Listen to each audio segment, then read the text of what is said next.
강남 아파트가 7주 연속 떨어졌습니다. KB부동산 4월 둘째 주 기준 강남구 아파트 매매가격 마이너스 0.01%, 7주 연속입니다. 서초구 0.04%, 송파구 0.05%, 강남 3구 전부 사실상 멈추거나 빠지고 있습니다. 더 놀라운 건 이겁니다. KB선도 아파트 50지수, 서울에서 시가총액이 가장 높은 아파트 50개, 압구정 현대, 응마, 레미안원베일리 같은 대장 아파트들의 가격이 3월에 132.4%를 기록하면서 전월 대비 하락했습니다. 이 지수가 내림세를 보인 건 2024년 2월 이후 처음입니다. 2년 1개월 만이에요. 그런데 같은 시기에 경기도 용인수지구는 1분기에만 6.44% 올랐습니다. 안양 동안구 5.19%, 구리시 4.03%, 하남시 3.86%, 화성 동탄은 8주 연속 상승 중이에요. 강남이 떨어지는데 경기도가 오른다. 이게 말이 됩니까? 오늘 이 영상 끝까지 보시면 지금 부동산 시장에서 돈이 어디로 흐르고 있는지, 그리고 그 흐름이 여러분의 내 집 마련과 투자에 어떤 의미인지를 정확히 이해하실 수 있습니다. 모르면 당합니다. 지금부터 집중하십시오. 이게 어떻게 된 건지 순서대로 풀어보겠습니다. 지금 강남에서 벌어지고 있는 일의 시작점은 다주택자 양도소득세 중과 유예 종료입니다. 양도세 중과라는 건 쉽게 말해서 집을 두 채 이상 가진 사람이 집을 팔 때 세금을 확 더 때리는 제도입니다. 기본세율의 2주택자는 20%포인트, 3주택 이상은 30%포인트를 더 얹습니다. 거기에 장기보유 특별공제, 그러니까 오래 가지고 있으면 세금을 깎아주는 혜택까지 사라집니다. 이걸 2022년 5월부터 4년간 한시적으로 유예해줬는데 올해 5월 9일부로 끝납니다. 정부가 확실하게 못 박았어요. 재정경제부, 국토교통부, 금융위원회가 2월 12일 공동 발표했습니다. 연장 없다. 이게 실제 세금으로 얼마나 차이가 나는지 숫자로 보여드리겠습니다. 양도차익 10억 원, 15년 보유한 다주택자를 가정합니다. 유예 기간 중에 팔면 세금이 약 2억 5천만 원입니다. 장기 보유 특별공제를 최대 30%까지 받을 수 있거든요. 그런데 5월 10일 이후에 팔면 2주택자 기준 5억 8천만 원, 3주택자는 6억 8천만 원입니다. 같은 집인데 하루 차이로 세금이 3억 이상 벌어지는 겁니다. 국세청이 직접 계산해서 발표한 숫자예요. 그러니까 다주택자들이 뭘 하겠습니까? 5월 9일 전에 어떻게든 정리하려고 하는 겁니다. 마치 마감 시간이 다가오는 세일 마지막 날처럼 매물이 한꺼번에 쏟아져 나온 거예요. 특히 어디에 몰렸냐면 강남입니다. 부동산 빅데이터 플랫폼 아실에 따르면 3월 9일 기준 서울 아파트 매물이 74,510건입니다. 올해 1월 1일에 57,001건이었으니까 30.7% 늘었습니다. 그런데 강남구만 따로 보면 9,720건? 연초 대비 48% 증가입니다. 2023년 3월 이후 3년 만에 가장 많은 매물이에요. 송파구는 67%나 뛰었고 서초구도 36.5% 늘었습니다. 성동구 78%, 광진구 57.7%, 강동구 55.9%, 한강벨트를 따라서 매물이 폭증한 겁니다. 매물이 쌓이니까 가격이 밀리기 시작합니다. 실거래를 보면 서초구 레미안 퍼스티지 전용 84제곱미터가 2월에 57억 5천의 신고가를 찍었는데 최근 49억의 매물이 나왔습니다. 8억 5천이 빠진 거예요. 송파구 헬리오시티 전용 84제곱미터는 1월에 31억 4천에 거래됐다가 한 달 만에 23억 8,200만 원에 팔렸습니다. 7억이 넘게 떨어졌습니다. 청담 뇌일 전용 84제곱미터도 최고가 67억 8천에서 54억에 거래되면서 무려 13억 8천이 빠졌습니다. 현장의 공인중개사 말을 들어보면 상황이 더 선명합니다. 서초구 잠원동의 한중개사는 호가보다 6에서 7억 원은 낮춰야 겨우 팔린다고 했고 매수자들은 집값이 더 떨어질 거다라는 기대감에 관망하고 있다고 합니다. 이른바 포보심리, 더 나은 선택이 있을 거라는 기대 때문에 매수를 미루는 현상이 강남 전역에 퍼져 있는 겁니다. 여기서 중요한 건 이게 단순히 금매 몇 건의 이야기가 아니라는 겁니다. 한국부동산원 데이터를 보면 강남 3구와 용산구가 6주 넘게 연속 하락하고 있고 3월 생애 최초 매수 건수도 서울 전체에서 전월 대비 8.8% 감소했습니다. 송파구가 가장 크게 빠졌고 서초구도 24% 줄었어요. 서울 전체 매매가격 상승률도 5주 연속 둔화됐습니다. KB국민은행 박원갑 수석전문위원회 분석이 핵심을 짚습니다. 보유세 부담 확대 가능성과 장기 보유 특별공제 축소 우려로 고가주택 보유자들의 매물이 늘고 있다. 집값 상승으로 매매가 대비 전세가 비율이 30%대로 낮아지면서 차익 실현 매도까지 겹친 상황이다. 이걸 풀어서 설명하면 이렇습니다. 전세가율이 30%대라는 건 30억짜리 아파트의 전세가 9억밖에 안 된다는 뜻입니다. 집주인 입장에서 21억이 그냥 묶여있는 거예요. 월급을 통장에 넣어뒀는데 이자도 안 붙고 세금은 올해부터 더 내야 하고 팔려면 지금 팔아야 세금을 아끼는 상황? 그러면 결론은 하나죠. 정리하자. 그런데 여기서 끝이 아닙니다. 진짜 핵심은 강남에서 빠져나온 이 자금이 어디로 흘러가고 있느냐입니다. 지난해 10월 15일 부동산 대책 이후에 무슨 일이 벌어졌는지 같이 보겠습니다. 서울 전역과 경기 12개 지역이 조정 대상 지역으로 묶였습니다. 규제 지역에서는 분양가 15억 초과 주택의 주택담보대출 한도가 4억 원으로 25억 초과면 2억 원으로 제한됩니다. 토지거래허가 구역도 서울 전역에 걸려 있습니다. 갭 투자도 사실상 차단됐고요. 비유하면 이겁니다. 서울이라는 주차장에 차단기가 내려간 겁니다. 돈이 있어도 들어갈 수가 없어요. 그러면 옆에 있는 빈 주차장으로 가겠죠. 그게 수도권 비규제 지역입니다. 통계로 정확히 확인됩니다. 국토교통부 실거래가 자료를 보면 10-15 대책 이후 4개월간 수도권 비규제 지역 아파트 매매가 54,031건이었습니다. 직전 같은 기간 대비 41% 증가한 겁니다. 반면 규제 지역 37곳은 같은 기간 32,283건으로 35% 급감했습니다. 규제 지역 거래량이 76% 감소한 사이 비규제 지역은 22% 늘었다는 직방의 분석도 있습니다. 숫자가 정확히 뒤집어진 거예요. 풍선의 한쪽을 3개 누르니까 다른 쪽이 팍 튀어나온 겁니다. 그리고 이 풍선 효과가 집중되는 곳이 바로 수도권 신축입니다. 동탄을 보겠습니다. 한국부동산원 3월 30일 기준 화성 동탄구 아파트 매매가격 전주 대비 0.34% 상승, 8주 연속입니다. 동탄역 센트럴 푸르지오 전용 59제곱미터가 올해 3월에 8억 1,900만 원에 거래됐는데 1년 전 같은 타입이 6억 6천이었습니다. 24.1% 올랐어요. 동탄은 토어제도, 조정 대상 지역도 아닙니다. 대출도 되고 갭 투자도 가능합니다. 용인수지구는 더 뜨겁습니다. 한국부동산원 기준 올 1분기 매매가격 상승률 6.44%, 경기도 1위입니다. 경기 평균이 0.62%인데 수지는 그것의 10배예요. 2025년 1에서 10월 거래량이 6,966건으로 경기도 내 9단이 1위를 기록했고, 성봉역 롯데캐슬 골드타운 84제곱미터가 10월에 15억 5천에 거래되면서 신고가를 경신했습니다. 안양도 마찬가지입니다. 안양시 엘포레자이 전용 59제곱미터가 올해 3월에 6억 8,500만원으로 신고가를 찍었고, 안양역 센트럴 아이파크 수자인 청약에는 185가구 모집에 2,207명이 몰려서 약 11대 1 경쟁률을 기록했습니다. 구리시 인창동 이편한 세상 인창업 안폴의 전용 84제곱미터도 작년 1월 9억 7천에서 11월 12억 9,500만원까지 올라갔습니다. 1년도 안 되는 사이에 3억 이상 뛴 겁니다.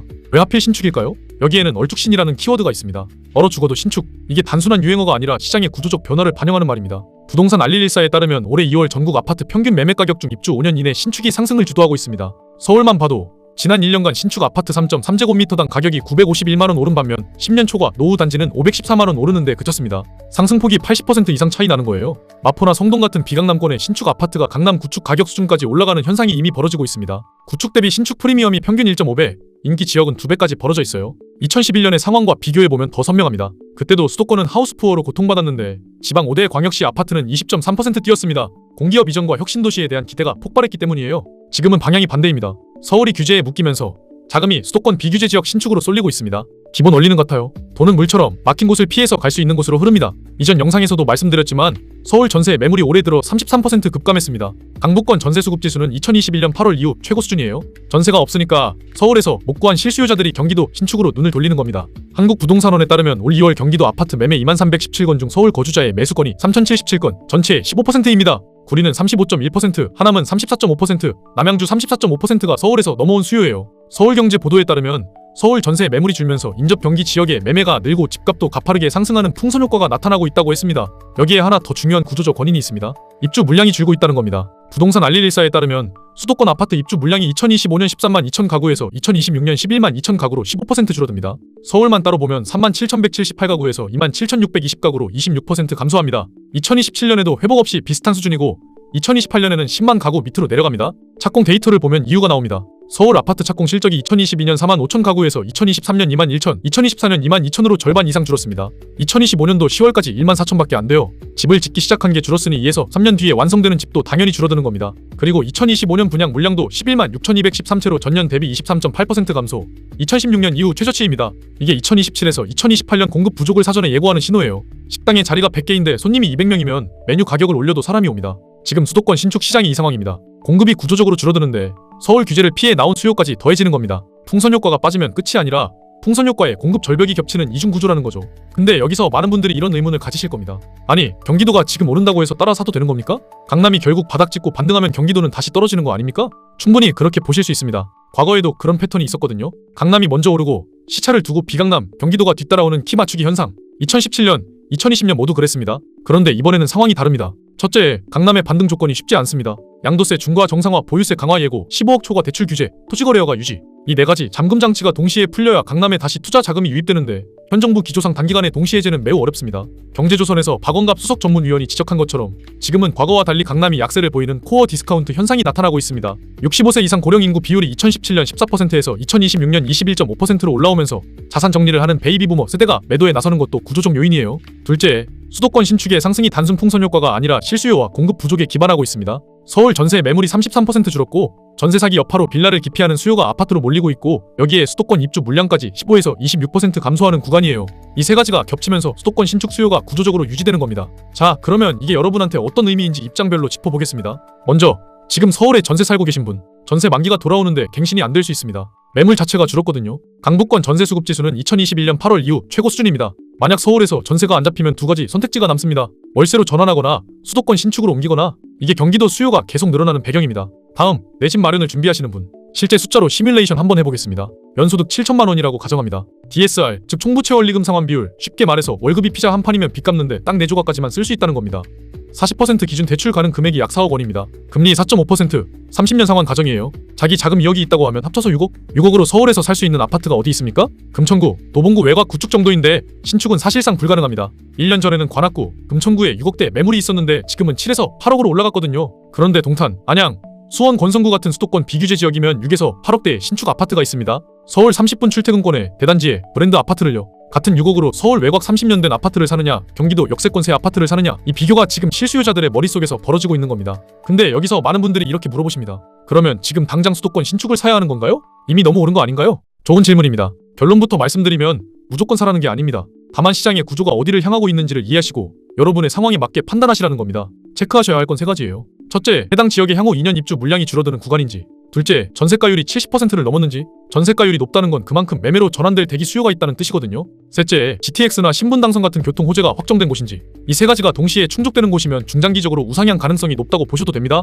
다만 매수 시점은 금리 방향이 확인된 이후에 판단하셔도 늦지 않습니다. 강남 등 고가 아파트를 보유하고 계신 다주택자라면 5월 9일 전에 매매 계약을 체결하셨는지가 핵심입니다. 기존 조정 대상 지역인 강남 서초 송파 용산은 계약일로부터 4개월 내 양도해야 유예 혜택을 받습니다. 나머지 서울 21개구와 경기 12개 지역은 6개월입니다. 토지거래허가 심사 기간까지 감안하면 현실적으로 4월 초까지는 토지거래 신청을 넣으셔야 5월 9일 마감에 맞출 수 있습니다. 하나 더, 전세 낀 매물이라면 무주택자한테 파셔야 실거주 의무 유예를 받을 수 있다는 점도 꼭 확인하십시오. 그리고 서울이나 수도권에 1주택 실거주하고 계신 분, 이분들은 당장 매매 계획이 없으시더라도 전세가가 올라가고 있다는 건 좋은 신호입니다. 전세가가 매매가를 밀어올리는 힘이 되거든요. KB부동산 기준 서울 아파트 전세 가격이 4월 둘째 주에도 0.20% 상승해서 전주보다 오름폭이 더 커졌습니다. 특히 강북구가 4주 연속 서울 최고 전세 상승률을 기록하고 있어요. 1주택자분들은 지금 보유하고 계신 자산의 가치가 전세가 상승에 의해 하방 지지를 받는 상황이니까 급하게 움직이실 필요는 없습니다. 오히려 금리 인하가 본격화되는 시점을 기다리시면서 갈아타기 타이밍을 잡으시는 게 유리할 수 있습니다. 자, 시간축을 분리해서 정리하면 이렇습니다. 단기적으로 지금부터 5월까지는 강남 매물이 계속 나옵니다. 양도세 중과 마감 효과예요. 가격 조정 압력이 이어질 겁니다. 중기적으로 하반기를 보면 양도세 중과가 시행되면서 오히려 매물이 잠길 수 있습니다. 팔면 세금 폭탄이니까 차라리 안 파는 게 나은 거죠. 매물이 줄면 역설적으로 거래가 끊기면서 가격이 버티는 구간이 올 수 있습니다. 그리고 장기적으로 2027년 이후를 보면 수도권 입주 물량 절벽이 본격화됩니다. 서울 입주가 2만 가구 밑으로 떨어지고 수도권 전체도 10만 가구 밑으로 내려갑니다. 이 구간에서는 신축의 희소성이 극대화될 수밖에 없습니다. 물론 여기서 조심하셔야 되는 부분이 있습니다. 첫째, 수도권이라고 아무 곳이나 다 오르는 게 아닙니다. 서울 접근성이 떨어지는 외곽이나 300가구 미만 소규모 단지, 비브랜드 아파트는 이 흐름에서 빠질 수 있습니다. 지방은 여전히 미분양이 넘쳐나고 있거든요. 전국 아파트가 다 오르는 시대는 끝났습니다. 수도권 신축이 오른다가 아무 경기도 아파트나 사도 된다는 뜻은 절대 아닙니다. 둘째, 비규제 지역이 갑자기 규제 지역으로 추가 지정될 수 있습니다. 2025년 10.15 대책 때도 하루아침에 서울 전역과 경기 12곳이 한꺼번에 묶였습니다. 동탄이나 구리처럼 가격이 급등하는 곳은 정부의 레이더에 올라가 있다고 보셔야 합니다. 규제가 걸리면 대출 한도가 줄고 갭 투자가 막히면서 거래가 급감할 수 있습니다. 셋째, 금리 변수입니다. 한국은행 기준금리가 현재 2.50%로 4월 10일 7회 연속 동결됐습니다. 동결한 이유는 중동전쟁으로 유가가 오르면서 인플레이션 압력이 커졌기 때문입니다. 3월 물가 상승률이 2.2%까지 올라왔어요. 한국은행은 인플레이션이 중상위 2% 범위로 더 올라갈 수 있다고 전망했습니다. 신임 총재 후보 신현송은 인준청문회에서 물가 안정에 더 큰 중점을 두겠다고 밝혔고요. 이게 대출 이자로 체감되면 어떻게 되는지 시뮬레이션해 보겠습니다. 4억 원 대출 30년 상환 기준으로 금리가 4.0%면 월 상환액이 약 191만 원입니다. 4.5%면 약 203만 원, 5.0%면 약 215만 원이에요. 0.5%포인트 차이가 월 12에서 13만 원, 연간으로 치면 150만 원 이상 벌어집니다. 만약 금리가 올라가는 방향으로 가면 매달 나가는 돈이 체감될 수밖에 없습니다. 2020에서 2021년에 저금리로 대출 끌어서 집 샀다가 2022에서 2023년 금리 급등기에 이자 폭탄 맞았던 분들 많으시죠? 같은 실수를 반복하시면 안 됩니다. 금리 인하를 확신하고 무리하게 레버리지를 끌어오시는 건 위험합니다. 전문가들 사이에서도 시각이 엇갈리고 있습니다. 한국건설산업연구원과 대한건설정책연구원은 올해 수도권 아파트가 약 2% 오를 거라고 전망했습니다. 반면 KB국민은행 박원갑 수석전문위원은 서울과 수도권의 상승이 이어지더라도 상승폭은 둔화될 것이라고 봤습니다. 양쪽의 시각이 왜 갈리는지 핵심 변수 하나만 짚어드리면 금리입니다. 금리가 내리면 대출 여력이 커지면서 수요가 더 유입되고 동결이나 인상이 이어지면 상승세가 꺾일 수 있습니다. 5월 28일 다음 금통위 결정. 이 날짜를 캘린더에 표시해두세요. 자, 정리하겠습니다. 지금 부동산 시장에서 벌어지고 있는 일은 강남 구축에서 수도권 신축으로의 구조적 자금 이동입니다. 양도세 중과 유예 종료로 강남 매물이 쏟아지고 서울 전역 규제 강화로 자금이 비규제 지역으로 밀려나고 수도권 공급 절벽으로 신축 희소성이 높아지고 전세난 심화로 실수요까지 더해지는 구조입니다. 이 네 가지가 동시에 맞물리면서 돈의 방향이 바뀌고 있는 겁니다. 그리고 이 흐름은 입주 물량이 회복되지 않는 한 최소 2027년까지 이어질 가능성이 높습니다. 오늘 이것 하나만 기억해 주십시오. 전세가율이 70% 이상이면서 입주 물량이 감소하는 구간에 진입한 수도권 비규제 지역 신축 단지를 주목하십시오. 단, 서울 30분 출퇴근권, 1천 가구 이상 대단지, 1군 브랜드 아파트. 이 세 가지 조건을 반드시 확인하시기 바랍니다. 이 부분 꼭 기억해 두시기 바랍니다. 시장이 혼란스러울수록 데이터가 답입니다. 감이 아니라 숫자로 판단하십시오. 부동산 정복하기, 구독과 알림 설정 꼭 해두시고요. 다음 영상에서 뵙겠습니다. 감사합니다.